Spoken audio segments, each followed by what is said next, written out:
Muling pinalakas ng COMELEC ang pagbabantay sa vote buying upang putulin ang marumi at dayaan sa halalan.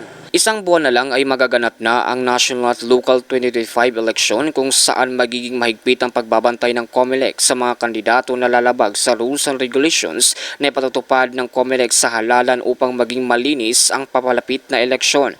Ayon sa Republic Act No. 6646 and Section 28, Persecution of Vote Buying and Vote Stealing, ang pagbabawal ng pagbili ng boto o pagbibigay ng pangakong pera, kabilang na ang pamamahagi ng gift bag, grocery items, mga health o insurance card, mga laro na may kinalaman sa pangalan ng kandidato at pagbibigay ng ayuda sa panahon ng eleksyon kung saan labag sa batas, lalo na kapag napatunayan na guilty ay maharap sa kaukulang kaso at pagdiskwalipika sa kandidatura. Ayon kay Atty. Ramon Dadulia Jr., Tacloban City COMELEC officer, na may binubuo na committee kontra bigay upang tutukan ang hindi mawala na iligal na gawain ng mga kandidato ang pagbibigay ng pera kapalit ng boto ng isang botante kung saan allowed na umano ang warrantless arrest sa mga lalabag. Aniya, ito ay isang hakbang na mas binibigyan ng pansin ng COMELEC upang maging malinis at mapayapa ang halalan.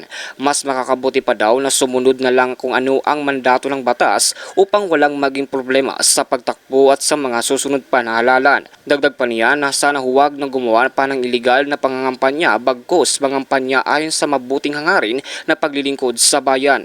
Bate naman sa datos ng COMELEC, humigit 3.25 milyong botante ang makakaboto mula sa Eastern Visayas ngayong nalalapit na halalan. Kasi maski peaceful, wala namang ano yan. So, ang vote buying is rampant everywhere and that happens. So, as to the possibility, it is possible. But then, the COMELEC has already issuances on that particular problem. Meron na tayong tinatawag na Committee on Kontrabigay. At the same time, mayroon specific resolution making the vote buying as a criminal offense and strengthening the committee.